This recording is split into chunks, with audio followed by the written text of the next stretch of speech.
that conversation, I want you to answer this question. When or how and why did you first become a member of the church? How and why did you first become a member of the church? Not when you become a believer, the how and why. Because for some of us, that was two different things. How and why did you first become a part of the church? Let's have that conversation for about 3 minutes, and then we'll come back together and we'll dive into what's in our chapter. God bless you. How and why did you first become a member of the church?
Let's talk together for a minute.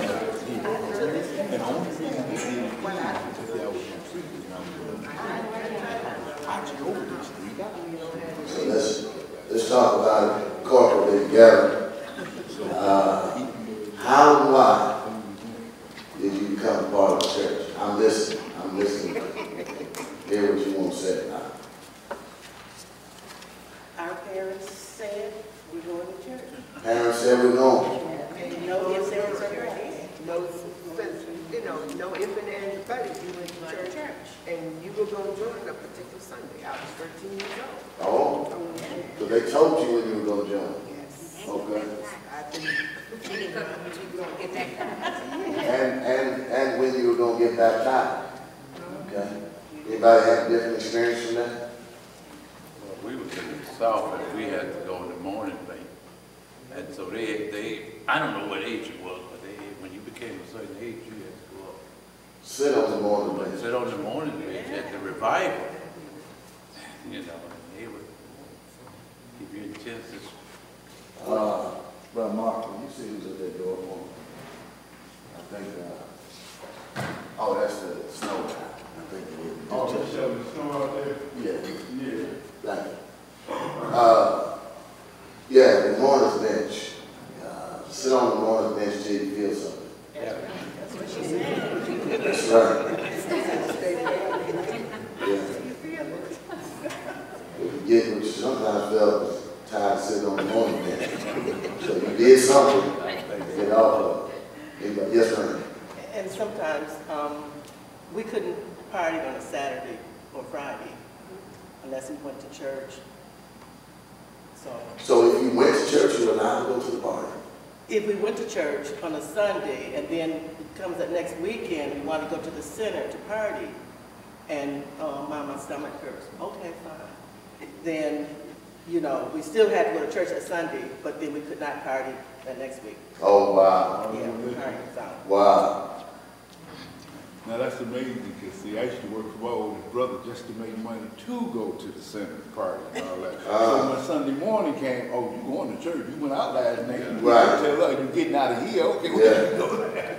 Put me out. You know, when I was a young in the faith, I used to have a problem with people that would party on Saturday and show up still smelling like a party on Sunday. But I came to realize later, at least they showed up. Right.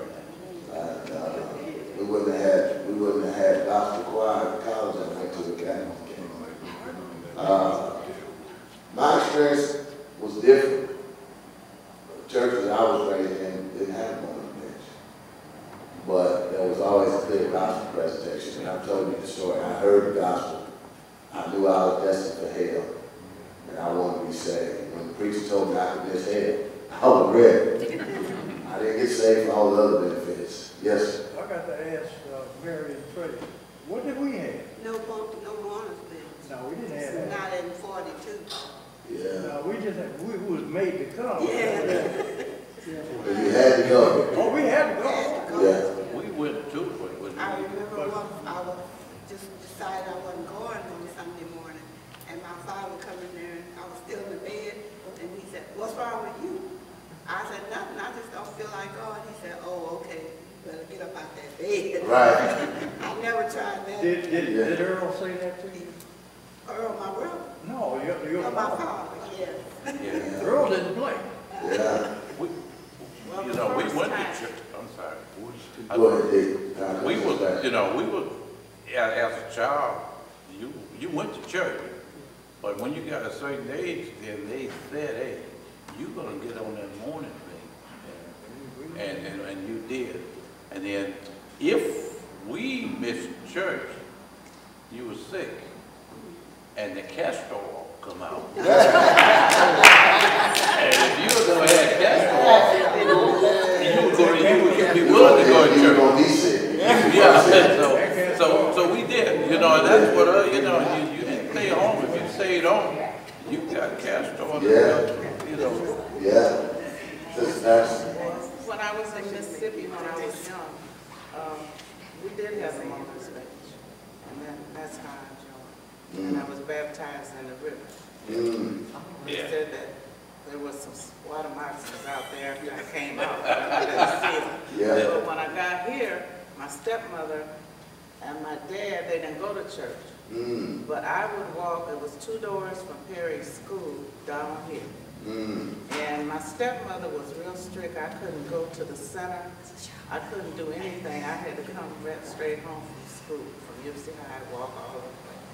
And then she said I couldn't see him if I didn't come to church. So I came to church back at 5 o'clock in the evening to BTU. so your incentive was Freddie Patsy. Oh, they were so cute walking that. He would walk her home all the way from down Adams Street, through the path, up the street, and then Freddie had to run back home. Work though, didn't it? I want to argue that we became church members because we saw it as something that was valuable. It was important, part of our lives. But we live in an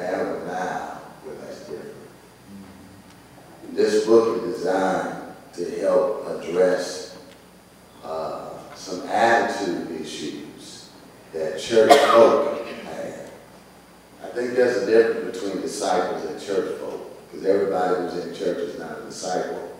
Everybody who's in church is not saved. People in parts of churches for different reasons. When I was growing up, pimps, drug dealers, hustlers, and prostitutes still came to church, but they didn't come for the reason we were. They came because they didn't want to be, they were covering what they were doing. I'm sure you all didn't have that experience here in the great city of Ypsilanti. But in Chicago, the guy that I knew was selling dope still showed up on Sunday, acting like the same, because church membership was valued. So let me say one more thing about it, and we're going to dive in. The second thing is,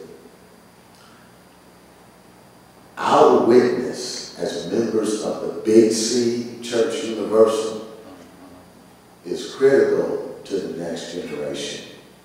Because the generation that's under, the two generations that are under 50 have the lowest record of church membership. Okay. We made our kids come, but they're not making theirs go. And many of them aren't going at all. And so it's important that we make some adjustments in our thinking about what it means to be a part of the church and a member of the church, so that it becomes for the next generations what it was for us. Okay?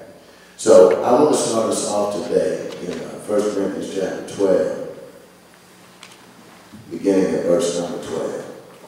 Read a few verses. We talk about membership of the church. And I also want to go back to, let's go back to Acts chapter 1.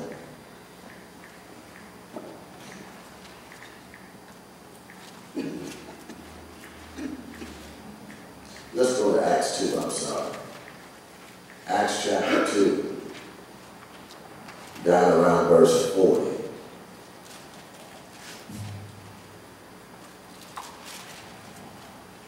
Acts chapter 2, around verse 40. And with many other words, and I'm reading from the English Standard today, as I will be all year. With many other words, he bore witness and continued to exhort them, saying, save yourselves from this crooked generation. So those who received his word were baptized, and there were added that day about 3,000 souls. Verse 42. They devoted themselves to the apostles' teaching and fellowship, to the breaking of bread and prayers, and all came upon every soul. Many wonders and signs were being done to the apostles. And all who believed were together, had all things in common. I want to point out that the church, this is really the beginning of the church. And then when we read further on at the end of chapter 3, there are about 5,000 in the church. This is less than 50 days after Jesus has been crucified. 3,000 come to the church from the beginning. And the church, the Big C church, has been going on ever since. But the church had some problems. And so let's go to 1 Corinthians chapter 12. One of the problems the church had initially, and the church spread within less than 50 years, all over Asia Minor, Africa, Europe. The church had spread out considerably within 50 years of Christ's resurrection. The whole Mediterranean basin, the church was present, going down into Africa, Asia, and in Europe. Verse number 12 of 1 Corinthians 12 says, for just as the body is one and has many members, and all the members of the body, though many, are one body, so it is with Christ. For in one spirit we were all baptized into one body. Let me explain. This is what we call the baptism of the Spirit. This is not water baptism. This is when the Holy Spirit places the believer in the body of Christ. That's what he's referring to. Jews or Greeks, slaves or free, and all are made to drink of one spirit. But the body does not consist of one member, but of what? Many. If the foot should say, because I'm not a hand, I do not belong to the body, that would not make it any less a part of the body. And if the ear should say, because I'm not an eye, I do not belong to the body, that would not make it any less a part of the body. If the whole body were an eye, where would be the sense of hearing? If the whole body were an ear, where would be the sense of smell? Verse 18. But as it is, God arranged the members in the body, Each one of them, as he chose, if all were a single member, wherever the body be, as it is, there are many parts yet one body. Verse 21, the eye cannot say to the hand, I have no need of you, nor again the head to the feet, I have no need of you. On the contrary, parts of the body that seem to be weaker are indispensable. And those parts of the body that we think less honorable, we bestow greater honor. And our unpresentable parts are treated with greater modesty, which our more presentable parts do not require. Look at this part of the verse. But God so composed the body, giving greater honor to the part that lacked it, that there may be no division in the body, but that the members may have the same care for one another. If one member suffers, all members suffers.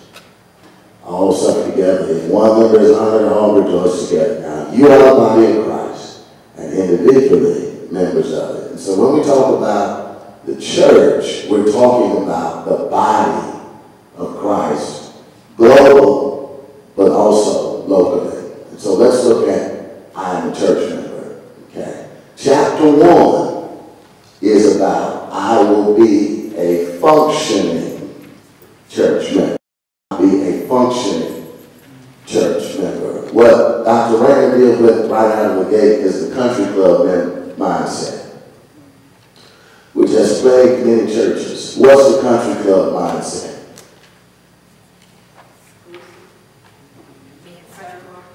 Being served.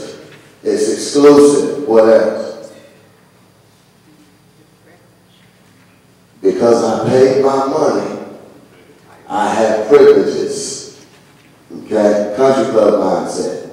Anybody here ever been a part of a country club? Look, I did good this year to the YMCA. Okay? But folks who belong to country clubs have entitlements because they belong. But the church is not a country club. And this viewpoint sees tithes and offerings as dues, membership dues, that entitle members to a never-ending list of privileges and expectations instead of an unconditional, cheerful gift to God. And I will be honest and say that as a pastor, sometimes this part right here can wear you out because people say things, well, shucks, let's just look at some of what the country club members say. This is my church, so I want you to play the music the way I want it, or dress the way I want you to, or don't park in my spot, or don't sit in my seat. That's the country club mindset. And I've had people tell me the next, Pastor, you need to remember who pays your salary. I've had people tell me that. I very few of those people though. If you don't do this program, I'll withhold my money. Here's one I know we all have heard. I've been a member of this church for X number of years. So I have a right to get what I want. I had a lady trying to argue with me one time that she had rights. I said, well, sister, I understand that, but what about what is right? And so the country club mindset says we give money and we have rights and privileges and we can expect service because we did. I knew a church in another city that assigned parking to members based upon how much you paid. People that paid the most got covered parking close to the building. The people that couldn't afford to get like that, you just had to find a spot wherever you could. Okay? That's the country club mindset, and it's unbiblical. Okay? Let me tell us something that I hate to tell us this, but I have to tell us this. This mindset has actually driven away some people who joined our church since I've been here. Had a person that joined, when I called to see why I hadn't seen them, somebody fussed at them for sitting in that seat. And somebody told them they were a new member. And that they have been a member for X number of years, and you need to find someplace else to sit. Don't sit in my seat again, is what this person was told. Since I've been here, that's the country club mindset. Okay?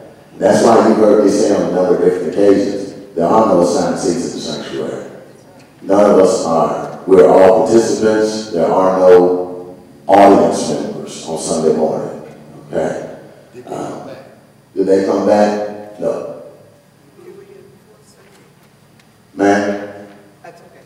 I'll tell you later. Okay, tell me later. Yeah, tell me later. Tell me later. But we have to counteract this mindset because it drives people away. Okay? I'm going to add on to this too. One of the other things is when people think they can't serve because they haven't been here long enough. I can't serve in a particular capacity because I haven't had an enduring membership. Maybe I'm new, or my family hadn't been here for 30 years. That is because of this mindset. Okay? So what does biblical church membership looks like? Let's go to page 14-15 for this. The central attitude that governs church membership. What is the central attitude that governs church membership in 1 Corinthians chapter 13? The central attitude that governs church membership. If you didn't write this down yet, write it down. It's one word, love. Okay. Love. Because in chapter 12, Paul orders the church, he talks to them, and 1 Corinthians chapter 12-14 is about order. The Corinthian church was gifted, but they were messy.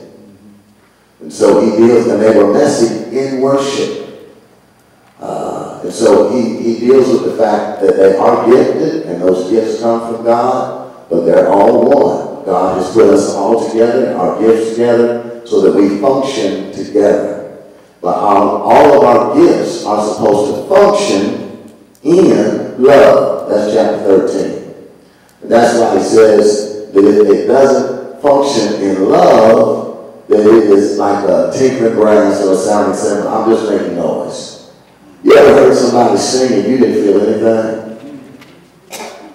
Or somebody was exercising their gift in some other way, teaching or preaching maybe, and it just didn't resonate with you at all. Sometimes the reason for that is because there's no love in what they're doing. Okay? I told my wife the other day, we were talking about, let's get something to eat, which is the argument we have all the time, and I'm just tired of having it. What do you want to eat? I don't know what you want to eat. I don't know. So we started going to the store cooking a lot more. One of the reasons why restaurant food doesn't taste as good as the food you get at home, they don't love it. Well, somebody who loves you prepares a meal, you can taste the difference. That's how it is in the church. Okay? Biblical church membership. The central theme of biblical church membership is love. It's two things. Giving abundantly and serving without hesitation. If you go back and look at the chapter 2 of Acts that we just looked at, that's what the church did. They gave abundantly, they served without hesitation. So, membership means that we are all part of the whole. Now, does that mean that we are the same parts? Does everybody have the same function? Okay? But what does it mean when we say that we're all part of the whole? What does that mean for us? Each member does its part. And does it to the best. Yes. Each member does its part. And when each member does its part, how does that affect the body? Yeah, it benefits the body. As a matter of fact, 1 Corinthians chapters 12-14 argue that, remember we said this when we were talking about spiritual gifts, my gift is not for me. So what I do in the body of Christ doesn't benefit me. Who is it to benefit?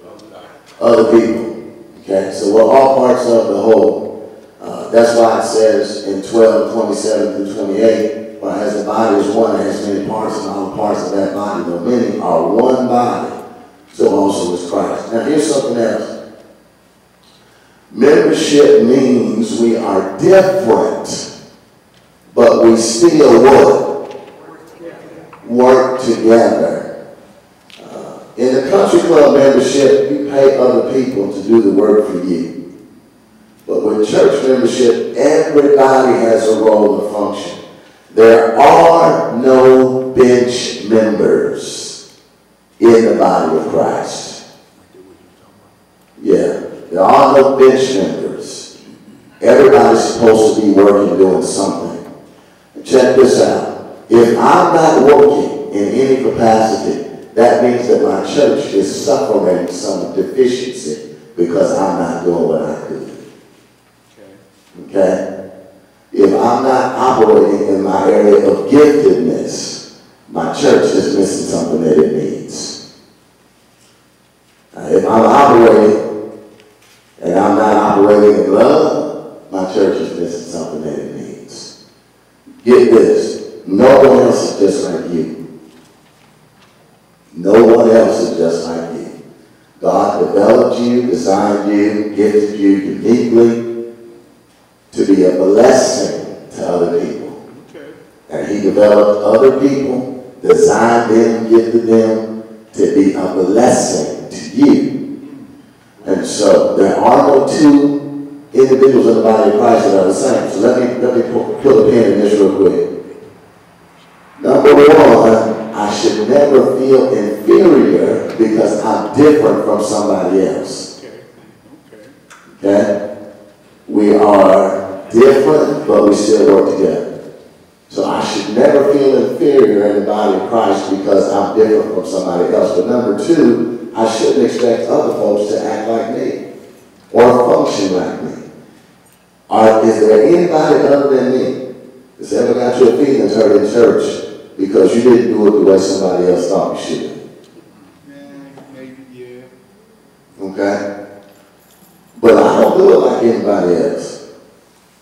Now, that doesn't mean I can't be trained. That's true. And I don't have an open mind. But that means that my unique disabilities, and let me say this too. Oh, Lord Jesus. I'm sorry. I'm not trying to matter. There are times we have to be courageous enough to discover where God wants us to work. You have to be courageous enough to discover where God wants us to work. Because just because somebody asks me to serve in a particular capacity doesn't mean that's the best place for me to work. Okay. That's one. Discovery. Take the time to learn how God put you together. Okay? That's deep. Yeah. Take a spiritual gifts inventory. Now, spiritual gift inventories are only good if I'm actually working somewhere. Okay? Look at what your natural skills, abilities, and your occupation are. And oftentimes, those two things work together. So, the second thing is, just because I've always served in a particular capacity doesn't mean that's what I'm supposed to do. Okay? Let me use myself as an example.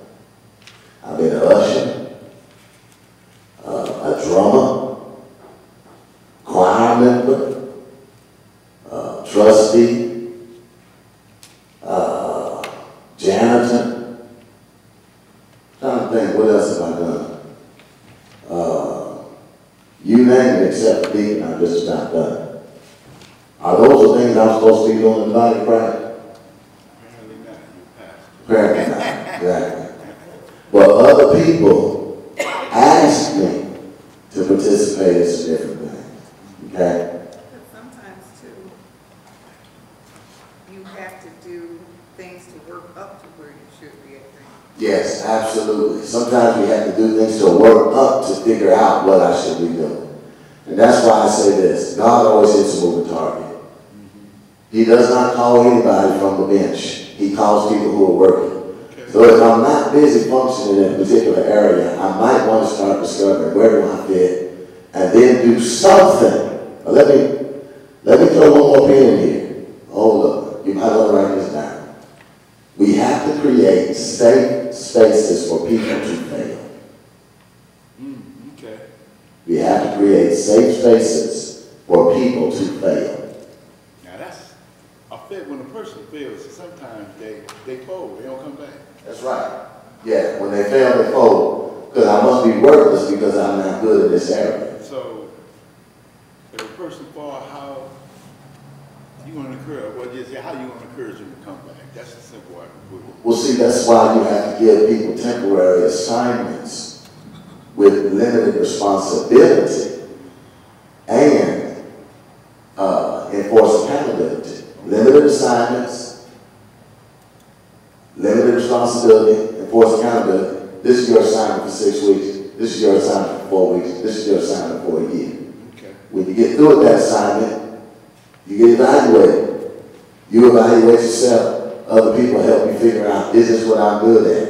You know why I like Sister Williams and Sister Tina, and I ask them questions about the books. I don't want to do that. I didn't like math. That's not my thing. Both of my sons are taking math classes. I don't even know, I can't help them with homework. I call somebody else to do it. Okay. That's just not me. That's just, I don't do it. Now, I can understand it. I can look at the numbers and figure out what's going on. But I have to routinely call them and ask them questions. That's not my area of giftedness and responsibility. Thank God it's somebody else's. Okay? So when it comes to being a functioning member, it's okay to be different. Okay? It's okay to be different. However, everything we say and do is based on the biblical foundation of love. Okay? So let's go to 1 Corinthians chapter 13 real bit. Look at love. Okay. 1 Corinthians 13.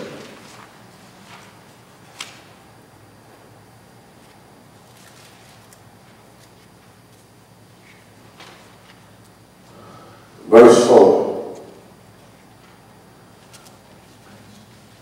What I want to do is give us a little assignment, give you time to work on it. What are the characteristics of love that we should see as we function in the church? What are the characteristics of love that we should see as we function in the church? We'll give you about 3 minutes to discuss that. And then let me ask you to add something onto it. How does your particular role, how is your particular role impacted by love? Okay? How should we see love function in the church? And then how is my particular role affected by love? All right, give you some time to talk about that. Well, starting the whole chapter. Rolling up some more. Okay, Ms. Murphy, help us. Help, kind, polite, gentle, considerate, all that love. It helps me on how I present myself, how I'm upbeat, kind. I have a quick smile on my face and everything. It ain't pretty good.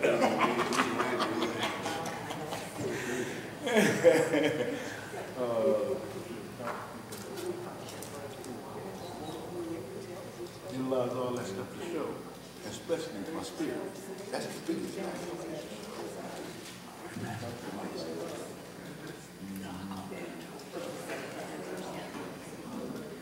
Like, I don't know, I call myself kind, I don't know. I mean, just, No way. I don't want to say what I'm patient.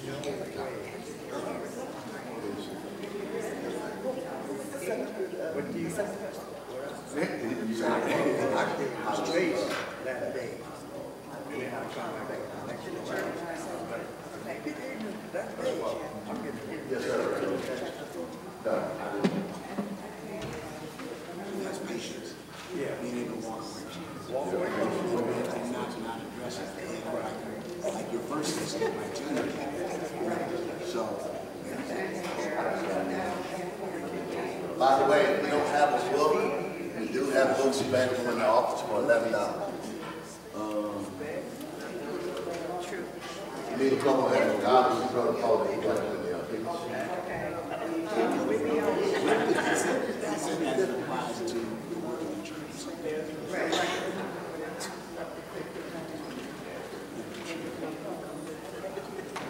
Well, I know one thing is kindness. I love everybody in the church. So sure. Ain't no way in world you take all the things on paper and set up a homework or for us to do if you don't love us. I know you go through a lot of work too, you put all that together. It was not homework or work in the class. I said it wrong, but you know what I was talking about. So all that stuff. Sir? Miss Williams? Come on, Sister Williams. What's your name, sir? Okay. Sister Williams. Yeah, Terry. Terry. Yes, yes. Yes, we do. And we do have a lot of personality. Yeah, you know, I mean,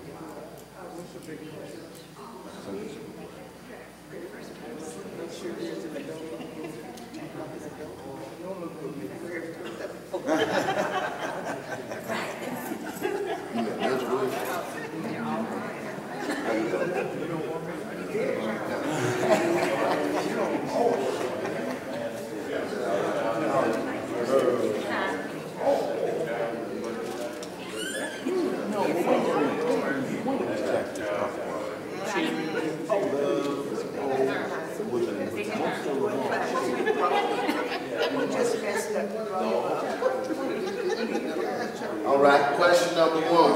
Things What should love look like in the church? the greatest one is love.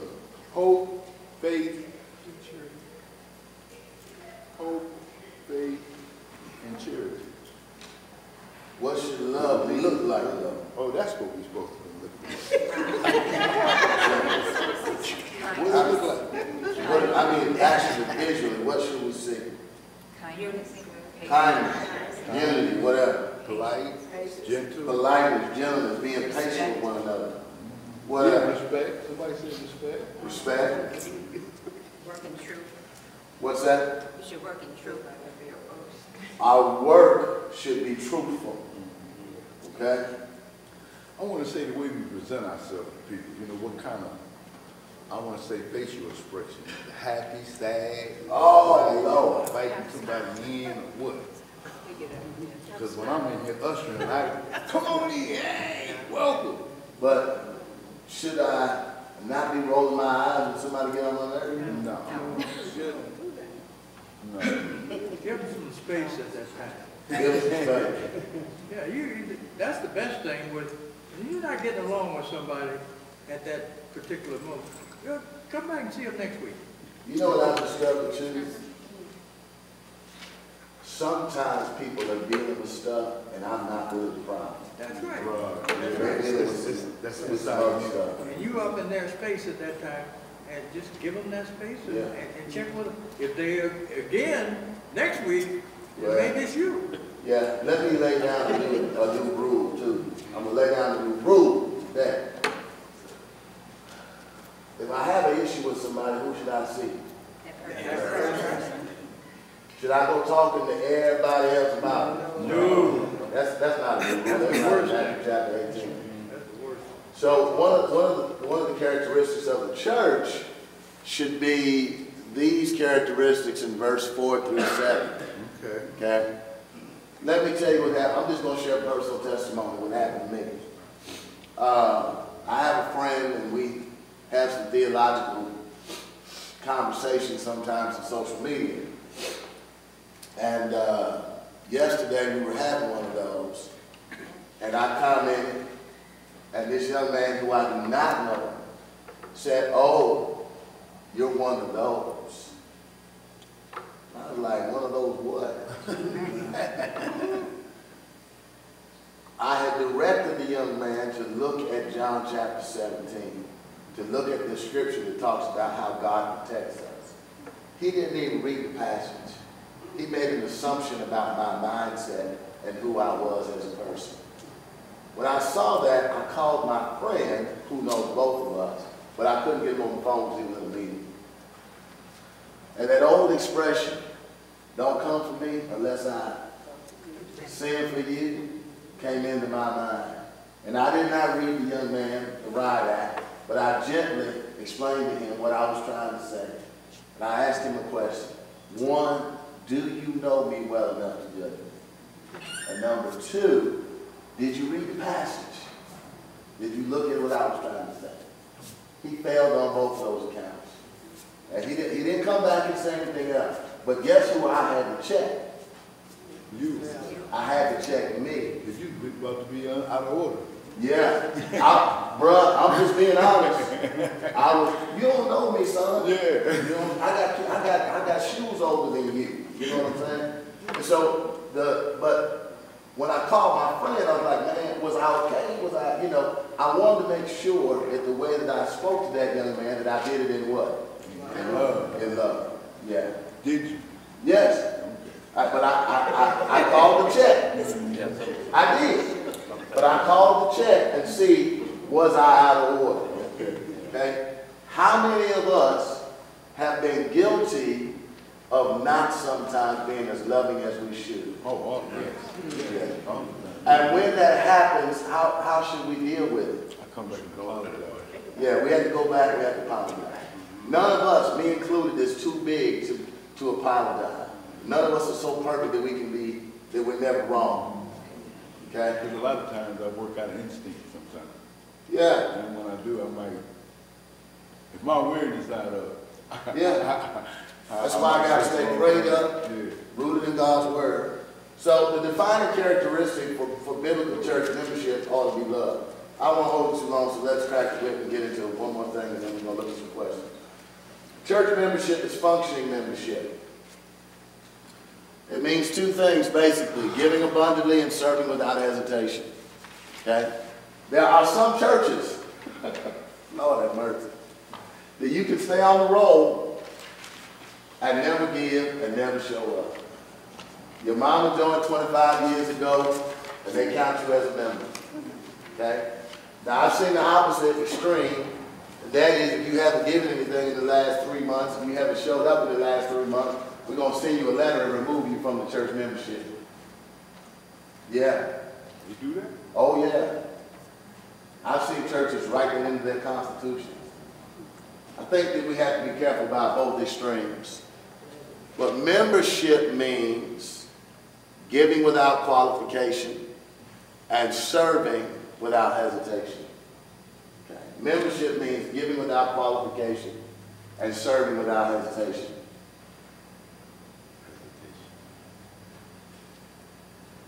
I don't like who's serving this month, so you can count me out. I don't know who counted the money, so I might not be. Membership means giving abundantly, serving without hesitation. Giving without qualification, serving without hesitation. Okay? Functioning membership. We dealt with that. Okay? So, one of the things I want you to highlight, if you didn't highlight it already, is that our strength is found in our diversity. Us not being the same is good. Okay? Because one of the things it provides is flexibility. Okay. What questions do you have now?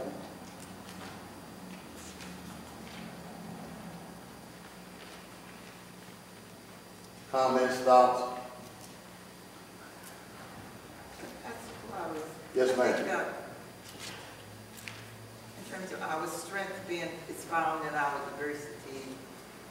I think that there are a lot of people, though, that don't value diversity. They want you to do, as we were discussing earlier, if you don't see things my way, if you don't do things my way, then you're not a valued part. And if you don't have the strength, you can easily let that push you away from free fall, thinking that, okay, the only way that I can do this and be accepted is if I be like everyone else. So Right. just wanted to throw that out. Yeah, and we have to be careful about that. There's two sides of that, though. One side is, I may not do it like everybody else, but the other side is, I need to be open to constructive feedback, too. Absolutely. So sometimes, That's how you learn. you know, I may not function like somebody else does, but I ought to be functioning some way. I ought to actually be doing something other than just showing up every now and then. Okay? When I do, I ought to be open to getting some feedback from people who love me. Now let me check this out. The reason I called my friend in this particular situation is because we know each other. We go back like 25, well not 25, like 20 years. Okay. We've known each other. So I can ask him, and I can give him permission to check me if I'm out of line, because we have a relationship. Okay. Okay? But somebody else that doesn't know me may not know my intentions. So I have to be open to feedback, but I also have to give other people the latitude to function the way they do. Okay? Let me throw this in while it's on my mind. That's one of the reasons why millennials have a difficult time with church. Millennium. Because we want them to do church the way we did. We have a choice. Well, we didn't have a choice, but we learned how to do it a certain way. Yeah. But they don't function like we do. Okay?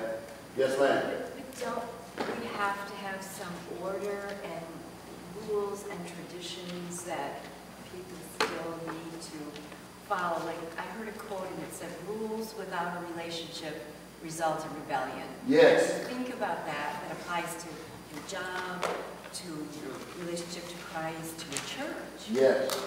But those, quote, rules, traditions need to be based on this, not this. Okay. Yeah. So I got criticized because I showed up to a national meeting without a tie on. But the person that said something to me doesn't really know that I have an allergy issue, and if I put a tie on, my throat's going to swell up, I can't breathe, I'm going to get sick behind all that. Okay? So I don't wear ties anymore. I'm over it. But other people, your daddy saw you walking around here without a tie. Son, I want you to go back and try it again. So, huh? I said wearing a tie doesn't, not wearing a tie doesn't affect who you are. It does not. It's, I guess it's just a characteristic of what society says that you should present yourself if you are a minister. I have a cousin that's a pastor, and they don't even wear dress clothes to church. They come out they are, they say. I was watching the video the other Sunday. He had on some Chuck Taylors, some blue jeans, and a sweater. I was like, yeah. I thought to myself, I should try that sometime. And I was like, no, because some people would never hear the message because they be looking at Pastor Chuck Taylor. Where did the tradition change where we started getting sugar shop in church? That came out of the fact that we couldn't dress during the week because most of our folks didn't have professional jobs. That's right. So the one time a week we could be somebody was on Sunday. So that's when we started getting That's where it comes from. Okay. Yeah. That's But what in our oldest son always said, I don't want to wear That's my not true. jeans, I don't want to be comfortable. I don't Tell them to come comfortable. Long as I they got told clothes you, on. but Yeah. Somebody was asking me about uniforms for the youth. Could they wear pants? I said, as long as it's appropriate and they have on clothes, I'm fine. Oh Lord, they're supposed to have on a skirt, stockings. My wife told me when she was growing up, they had to wear, if she had on a blue jean skirt, she still had to have on a slip and stockings. Yeah. I said, baby, it's 9 degrees. You're gonna die. All right, question 1. How are country club membership and church membership different?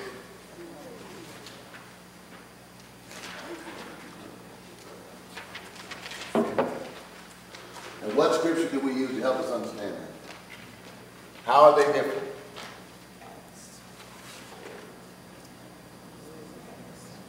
One, you pay for a country club. You pay to be a member of the country club. Do I pay to be a member of the church? No. Christ is already paid. Christ is already paid. I don't pay to be a member of the church. I give because I am a member of the church. I give generously because I am a member. It's a blessed privilege. It's not a drudgery. What else is different? Church members, they serve, whereas the country members, they are served. Church members serve. Country club members expect to be served.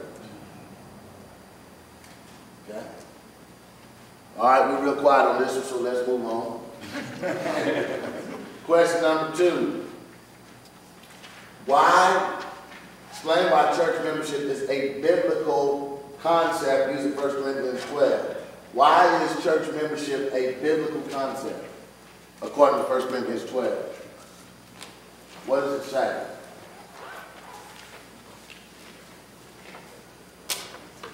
Maybe I need to give y'all time to talk to each other. It's a body with many members. Because it is a body with many members. Awesome. It's a body with many members. Are all the bodies the same? No. All the members the same? No. Do they all function together? Yes. Yes. All right. Question 3. How is the love chapter, 1 Corinthians 13, related to church membership? How is Love's what makes the church function? the church, is it love that makes the church function? Or it's the, I ain't gonna say concept, It's the, I know it's about- the unifying force of love. behind how we function. Yes. What else were you saying? Love is patient, love is kind. Love is patient and kind. So church membership should be, how the church function should be characterized by what? Love. Let me ask you something. What if when you went home and you had a spouse, they were mean, nasty, ugly, and selfish? They ain't love you right. Like every day. They don't love you at all. You wouldn't want to go there, would you? Okay. I know, oh Lord, y'all look. I know a lot of fellas who, you know, when they get off work, they go hang out before they go home, but they don't want to go to that mess, or whatever. Yeah, but sometimes you make a mess. Well, that's the mess they made. They made their bed. They got a lot of Yeah. it. Let me throw this in too. Love helps repair relationships. So maybe if I didn't do it right before, I had a chance to do it right now. Okay. Question 4. How are the different parts of the body related to church membership? How do the parts play out in your church? How are the different parts of the body? They each have a job. They each work together. They work together. They each do their part. What else? No, I was just going to say, we used to have a pastor, Reverend Brooks, and his familiar saying was, each person stay in their own lane. Yeah, there's validity to that. I heard about the sermon, stay in your own lane. But my lane ought to be connected with somebody else's. Yeah. But I thought he always said to just do your part, you know, and do it to your best. Well, what that really means is mind your business. That's what I call understanding. That's the way I do it. I mean, honestly, All these little phrases. Yeah. sometimes what happens is we so busy minding another folks' business, we're not taking care of ours. That's in the kind way, and I'm not criticizing Pastor Brooks because I understand the need for pastoral messages. How I would say it now is learn what your area of giftedness is and function in that. Yeah, same thing. But I need to recognize that my gift is tied to other people's gifts as well. Okay. Yeah. All right, question 5. In relationship to church membership, Why is it important for members to know and use their spiritual gifts? Because when you know what your gift is, you can operate in it because it's natural, it comes natural. All right. When I know how God has gifted me, then I can operate in that area. And I'm gonna add something on to you, something that you said, sister. My gift is a supernatural enablement that comes from God. So as I function how God designed me, He enables the function for the benefit of the whole body. Okay. All right. Any other questions? Oh, Lord. Now, let me warn you. Between now and the next time we meet, Old Scratch, the devil, is going to tell you, you don't need to come back to that study. Don't listen to that. Because the next lesson is I will be a unifying church member. So for next week, let's read chapter 2. Any of you all ever been in the hospital? Yeah. You ever been to the nursery where they have the babies? You ever stood next to one of those incubators where the babies are? What did you notice about that incubator? Anybody that's been there? On the side, when you stick in, They have what? they had a tube thing, it's like, it's covered, Why is the baby in that thing? because it's pregnant. Yeah, it is. What else? It's clean, it's sterile. What else is it designed to do? To help the baby form his body, to grow, whatever. Yeah, there's another reason why they keep him in the incubator. It's warm.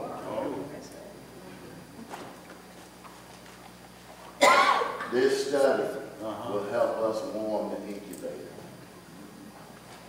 Because no baby wants to be in a cold environment. Okay. Let's stand. Let's keep Sister Sheila Green in prayer.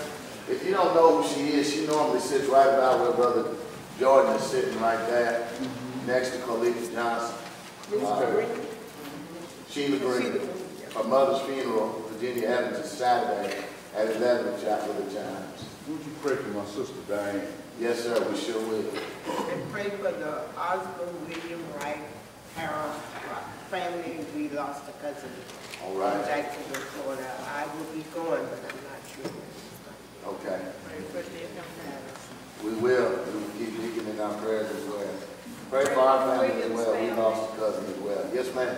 Pray for the Williams family. Williams family, yes.